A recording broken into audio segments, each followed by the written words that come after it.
Hello, friends. So we're back with Pouria Montazeri. We're talking about Sufism, Islamic mysticism, and just diving deep into the teachings of love as written by Mawlana Rumi. We were talking about his teacher, his influences in our last video, Shams-e-Tabriz in particular. Pouria, how are you? I am well, Tanya Jan. Thank you for having me again. It's so lovely to have these conversations. The last time we were talking, we left at how Shamsi Tabriz was sort of a dervish who was on the fringes. He was unusual. He was driven by a hunger. He wielded a sword that cut through a metaphorical sword that cut through illusions and veils in no time, and he got to the heart of the matter. What I'm also curious for us to share and talk about is not just his bond with Maulana Rumi. They used to spend copious hours, copious days and nights just staying in that heart centeredness, transmitting, staying in sohbat, learning from each other, but also Shamsi Tabriz's death and how he passed on to the other realm, and how there's a whole mystery shrouding that as well. So perhaps you could talk a little bit about their bond and about his passing as well. The best way to speak to their bond is to preface it by saying it's hard to explain, because Shams himself in his journals said, it's very hard for me to explain what is this connection me and Maulana have. And it would be wise to come from there, because we usually tend to project on things based on our own kind of lenses and filters, cultural, religious. We don't see things purely as they are because it goes through that mechanism. One thing for sure is that there's this deep love that connected the two of them. And it was this deep recognition between the two of them that effortlessly made this well-known scholar and preacher at the age of 37, with all of his followers and all of his students that relied on him and his own family members, to abandon it all temporarily and to go into solitude, and for them to just spend like days and weeks together, right? So there must be something bigger here. That's all we can say for now. That creates just a curiosity in our heart. There must be something so deep. The closest to that is when you truly fall in love with someone, how you can't stop thinking about them at work, at school, at night, right? There's this pull. But in reality, is that energy is something that the inside of you has recognized in the inside of the other one, that is not letting you sleep at night. And it creates this restlessness. You're consumed by it. So they spend a lot of time together. And Shams taught Maulana so much of the spiritual practices. He also is the one who taught Rumi how to whirl, how to dance, which existed before Maulana. This turning, this ecstatic dance, which is this vessel being guided by this fire of love. He taught Rumi. Rumi, the scholar who never wrote poetry, probably had his own opinions about music, suddenly is dancing and whirling, and at times in the middle of the marketplace, not caring what people would say, as things would be uttered, and his son and his students would write down those poems that 800 years later, you and I have the privilege of reading. And Shams also provided him a lot of stories, a lot of hidden stories that later we see in Masnavi, because a portion of the Masnavi stories, outside of the verses from the Quran, over 6,000 verses of the Quran have made it into the Masnavi, the sayings of the Prophet, the hadiths, but they also include stories of the time, but also stories that Shams shared with him.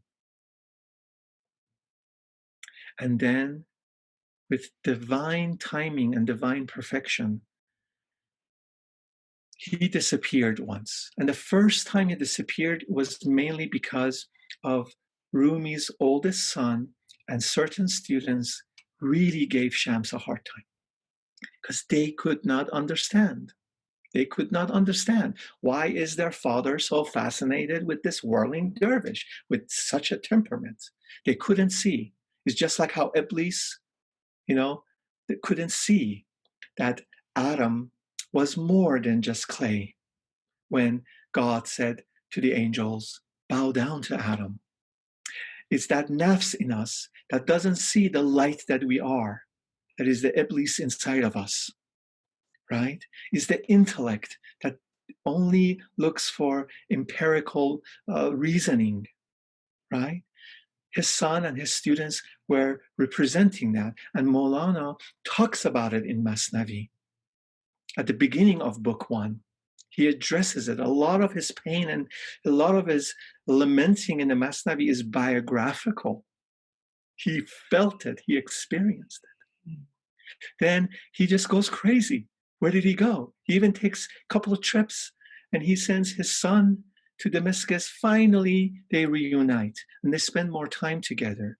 But fast forward, the second and last time when he disappears is when Maulana burns.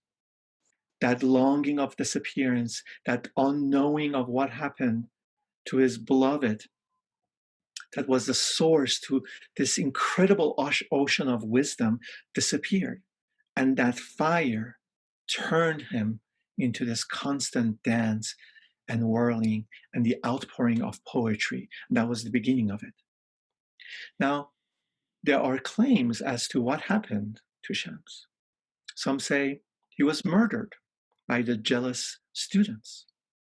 Some say he just disappeared. But what I'm more interested in is not the historical aspect, just like I'm not as interested to the biographical historic aspect of Maulana, which is important to know and has informed me, than the essence and the pointers he's left for me. But what I'm interested in metaphorically is that when Shams's job was done, he actually disappeared from the face of this narration. His trace became traceless. The drop that was once known as Shams became one with the ocean. That's what I love about it, because I believe that one of the many reasons, and still I don't know, only God knows, when someone dies is when they fulfilled the purpose of this life, and then the body sheds. And so, be it if he was murdered or he disappeared and later died, what's beautiful is that when we reach that one needful thing, as Maulana says, we are here for, then the mission is over. Then the vessel might shed away. Shams's role in Maulana's life was as if he opened the key. He had the key to the door of Maulana's heart. And suddenly Maulana could see everything and speak of everything from the heart and not just from the intellect. He had the eyes of the heart, the ears of the heart. And it also seems as if Shams was the one who ignited the fire inside Maulana, the fire that just completely consumed him, especially after Shams. And that fire is from where Maulana started penning the Masnavi. From that fire, initially the ghazals, the love poems, were uttered, which then later became the divan of Shams-e-Tabrizi, and then in the last 15 years of his life, he began by Hussam ad-Din's inquiry and kind of request. He started the Masnavi. It makes me become curious about, what about me? Where is my inner eye of the heart? How can I cultivate that? If such a person has achieved that, and this story shows the human capacity and the human potential, then I become curious about, what is it I need to do to also reach that?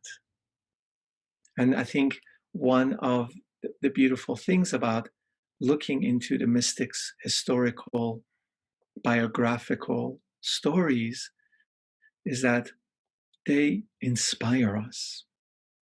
They inspire us because we could be scholars of many things, but doesn't make us be like we can say E equals mc squared, but that doesn't equate us to where Einstein was when he discovered what was already there that then channeled through him and he uttered it in this formula.